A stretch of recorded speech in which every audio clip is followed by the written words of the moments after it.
ایک دردناک، اداس، خوفناک اور تباہ کن منظر۔ شہر کی گلیاں قبرستان بن چکی ہیں، گلیاں مردہ خانہ بن چکی ہیں۔ کیسے مسلمان کا دل مزید اسے برداشت کر سکتا ہے؟ چھوٹے چھوٹے بلکتے بچے، ماؤں کی تڑپتی ہوئی لاشیں، باپ کے تڑپتے ہوئے لہجے، ایک طرف لیبیا کا یہ ماحول، ایک ہی مرتبہ دو ڈیام پھٹنے کی وجہ سے پورا شہر تباہ و برباد ہو چکا ہے۔ لاکھوں لوگ بے گھر ہو چکے ہیں، ہزاروں کی تعداد میں لوگ مر چکے ہیں، ہزاروں کی تعداد میں لوگ بے گھر ہو چکے ہیں۔ ایک طرف مراکش کا وہ حال جو زلزلے کی تباہ کن حالات ہیں، جس کی وجہ سے کئی لوگ بے گھر ہو چکے، کئی لوگوں کی زندگیاں اجڑ گئی،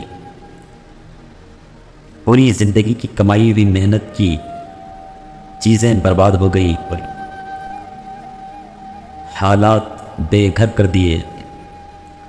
مسلمانوں کے حالات بے حال ہیں۔ ان سب کی وجہ صرف اور صرف ہم سب مسلمان ہیں۔ پتہ نہیں میرے گناہوں کی نحوست ہو کہ یہ ساری دنیا کے اندر یہ وبال ہے۔ اللہ میرے ان گناہوں کو معاف کرے۔ پوری دنیا کے اندر اس وقت سب سے زیادہ مسلمانوں پر حالات ہیں، تڑپتے بلکتے ہوئے بچوں کی وہ سکتے ہوئے ہچکیاں اور ماؤں کے روتے ہوئے چہرے، بے گھر ہوئے افراد ہزاروں کی تعداد میں، جہاں کہیں بھی دیکھو مسلمان پریشان حال ہیں۔ ہمارے ملک کے اندر بھی مسلمان کے پیچھے ہاتھ دھو کر پڑے ہوئے ہیں۔ یہ مسلمانوں کا اتنا گرا ہوا وقت ہے کہ ہر جگہ مسلمان پریشان ہے۔ اس وقت ضرورت ہے تو صرف اور صرف اللہ کو ساتھ لینے کی، اللہ کو منوانے کی۔ اللہ صرف مانگتا ہے دعاؤں سے، اللہ صرف مانگتا ہے دعا اپنے گناہوں کی معافی سے۔ اس لیے ہمیں چاہیے کہ ہم گناہوں سے معافی چاہیں، اللہ سے دعا کریں کہ اللہ سارے عالم کے مسلمانوں کی حفاظت فرما۔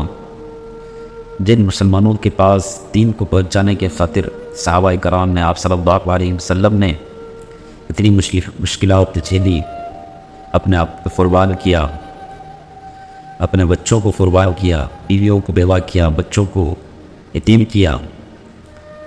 آج وہ مسلمان کے پاس اتنی بڑی دولت ہونے کے باوجود بھی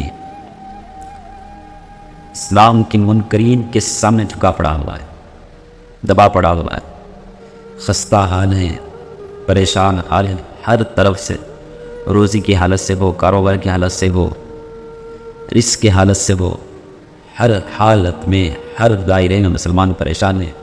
اس لیے میری ایک ہی گزارش ہے کہ ہم سب سے زیادہ دعائیں کریں۔ جس طرح موسیٰ علیہ السلام کے زمانے کے اندر بارش نہ ہونے کی وجہ سے ہزاروں کی تعداد موسیٰ علیہ السلام کے ساتھ جا کر دعائیں کی، تو اللہ تعالیٰ کی طرف سے وحی آئی، اے موسیٰ، جب تک آپ کے مجمع میں ایک گناہ گار ہے جو 40 سال سے مسلسل گناہ کر رہا ہے، اس آدمی کو نکالا نہیں جائے گا جب تک میں بارش نہیں برساؤں گا۔ تو مجمع میں سے وہ گناہ گار اپنی چادر لپٹے ہوئے اللہ کو ایسے ہی منوایا کہ اے اللہ، 40 سال سے میرے گناہوں کو چھپاتا رہا، میرا عیب کو چھپاتا رہا، اے اللہ تجھ سے میں معافی چاہتا ہوں، آج میرا عیب چھپا دے، میری وجہ سے ان لوگوں کو پریشان نہ کر، اے اللہ میرے گناہوں کو معاف فرما دے۔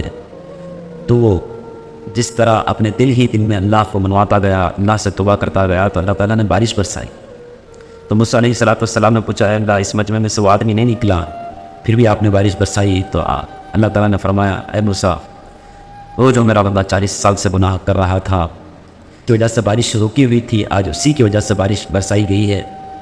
وجہ صرف یہ ہے کہ وہ اپنی کھڑی ہوئی جگہ پر اپنے دل ہی دل میں میرے سے توبہ کیا، میرے سے معافی مانگی، منت کی، میں نے اس گناہ کو معاف کر دیا اور اسی کی وجہ سے بارش برسائی ہے۔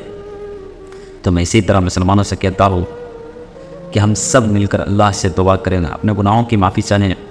ہماری وجہ سے سارے امت کے اندر، سارے عالم کے اندر مسلمان پریشان ہے، یہ صرف اور صرف ہماری گناہوں کی نحوست ہے۔ اس لیے میں خاص کر ہر مسلمان بھائیوں سے، جو بھی لوگ یہ ویڈیو دیکھیں، تحریر سنیں، تو آگے شیئر بھی کریں اور خوب اللہ سے دعائیں کریں، توبہ کریں۔ ان چھوٹے چھوٹے بچوں کو دیکھیں، ان بلکتی ہوئی ماؤں کو دیکھیں، دیکھ کر اپنے گناہوں سے ندامت کریں اور اپنے آپ سے معافی مانگے۔ اللہ تعالیٰ سے امید ہے ہمارے گناہوں کو معافی کرے گا اور ہمارے دعائیں قبول بھی کرے گا، اور انشاءاللہ وہ وقت بھی لائے گا کہ سارے مسلمان راحت کی زندگی گزاریں گے انشاءاللہ تعالی۔